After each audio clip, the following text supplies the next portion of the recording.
Fever, 1793, by Laurie Halse. Chapter 9, September 2nd, 1793. He's the best physician that knows the worthlessness of most medicines. Benjamin Franklin. Poor Richard's Almanac, 1733. I stood dumbly while Grandfather knelt beside Mother's side. "She's alive," he said. "Take her feet, Mattie. We must get her inside." Eliza screamed as we carried Mother through the front door. She dropped a clay pitcher on the floor. It shattered into bits. "Is she—" "She was overcome by the heat," said Grandfather. "She'll be fine after a short rest. That's all she needs, a short rest." Mother didn't open her eyes until we tucked her into bed. She looked around in confusion. "You fainted," Eliza explained. "It's what you get for working too hard," added Grandfather. I waited for Mother to throw off the quilt and scold us. Instead, she shivered. "I'll sleep a few moments, then I'll feel better," she said, patting my hand. "Go downstairs, Matilda. Be useful." Something was desperately wrong. Mother was sleeping in the middle of the day. I wanted to stay and watch over her, but Eliza and Grandfather shooed me out of the room. There was no time to argue. A customer banged through the front door and called for something to drink. Nothing went right that afternoon. The coffee urn leaked. The biscuits burned in the oven. I dropped an entire drawer of tea leaves on the floor. The gentlemen were all quarrelsome and fractious. I snuck upstairs once, but Mother still slept. Eliza gave me what for when she caught me. As I cleared the dirty mugs off the last table, Grandfather stood deep in conversation with Mr. Rowley. I motioned to Eliza. "Isn't he a doctor?" I asked.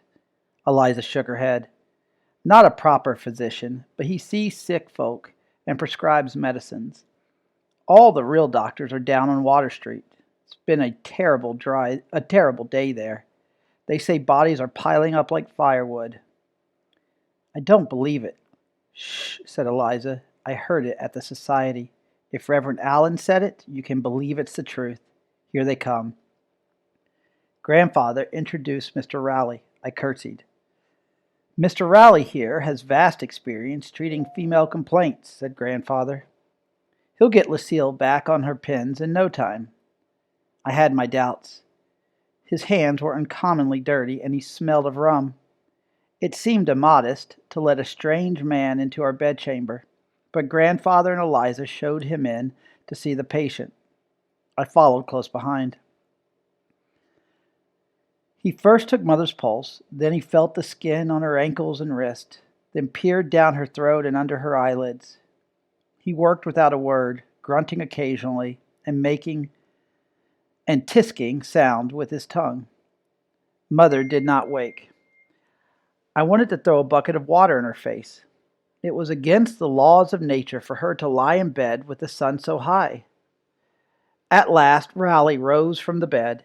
We waited for him to speak, like a congregation expecting the minister's benediction. "It is not yellow fever," he said. Grandfather sighed in relief. "But Dr. Rush says yellow fever is spreading everywhere," Eliza said. "Dr. Rush likes to alarm people," Mr. Rowley replied. "There is a great debate about this pestilence. Yesterday, a physician I shall not name diagnosed yellow fever in an elderly woman. Her family threw her into the street. She died, but she didn't have yellow fever. It was all a mistake. I use the diagnosis sparingly, and I assure you there is no fever in this house." Grandfather beamed. "See, Matilda, I was right. We have no cause to run out of the city like children scared by a ghost. Lucille will be scolding us by sunrise," he chuckled. Rowley wagged his finger at Grandfather. "I wouldn't predict that," he said. "She'll need more than a good nap to recover. Be sure to bathe her every 4 hours to keep her clean and cool. I'll give some remedies to your servant.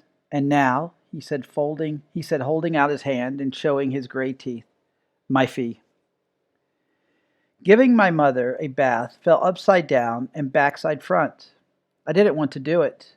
Daughters aren't supposed to bathe their mothers, but Eliza could not manage alone.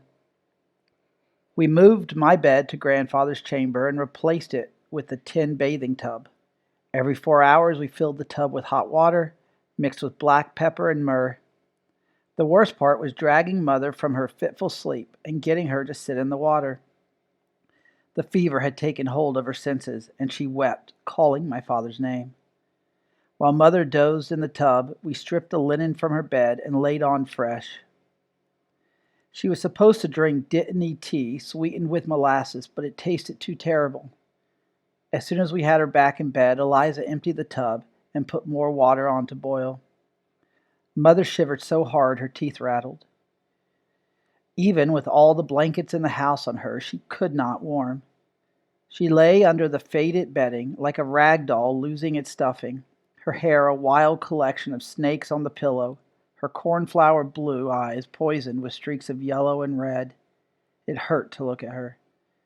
After the sunset, Eliza set a candle by her bed. "Your grandfather is sleeping at old man Karras's house," she explained. "Just as well," I said. "Are you going home?" "I must," she said. "My brother is expecting me." I nodded. Eliza lived with her brother's family. They would be very worried if she didn't come home. "I'll be fine," I said. "I think she'll sleep through the night."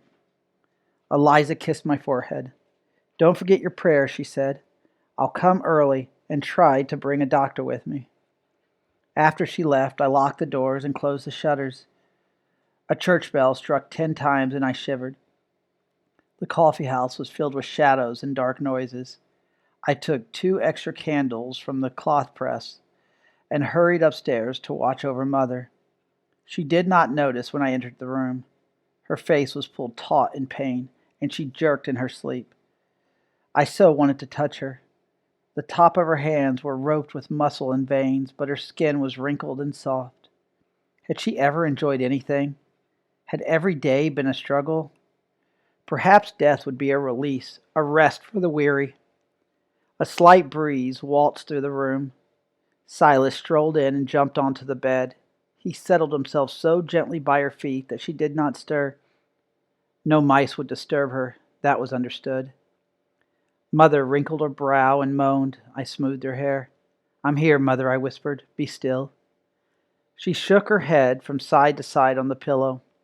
Tears threatened again. I sniffed and tried to control my face. No one could ever tell what Mother thought or felt by looking at her. This was a useful trait. I needed to learn how to do it. There were so many things she had tried to teach me, but I didn't listen. I leaned over to kiss her forehead. A tear slipped out before I could stop it. I quietly sat beside her and opened my psalm book, praying for deliverance or at least the dawn. I must have dozed off. One moment the room was still, the next Mother flew off the pillows and was violently ill, vomiting blood all over the bed and floor. Her eyes rolled back in her head. I jumped up from the stool. "Eliza!" I screamed. "Help!" There was no answer. Eliza was gone. I was alone. I forced myself back to the bed. Mother panted heavily. "Everything will be fine," I said as I sponged her face clean. "Just lay still." Her eyes opened and I smiled at her. Tears pooled in her eyes and spilled down her cheeks. She opened her cracked lips. "Go away," she whispered.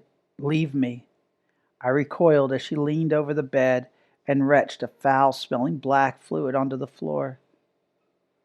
"Oh, stop, please stop," I begged. "Leave me," Mother shouted in a ragged voice. "Leave me go." I tried to help her back onto her pillows, but she pushed me away and shook her head. "Go away," she repeated. I ran, sobbing, to the window. Breathing in the fresh air helped calm my stomach. The houses along the street were shuttered tight and dark. I had to help her. She was depending on me. "Let me clean you up," I began as I turned away from the window. "You'll feel better in a clean shift. Maybe a bath. Would you like a bath again?" She was breathing as fast and heavy as a runaway horse.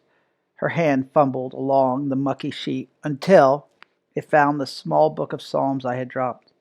"I'll put some water on to boil."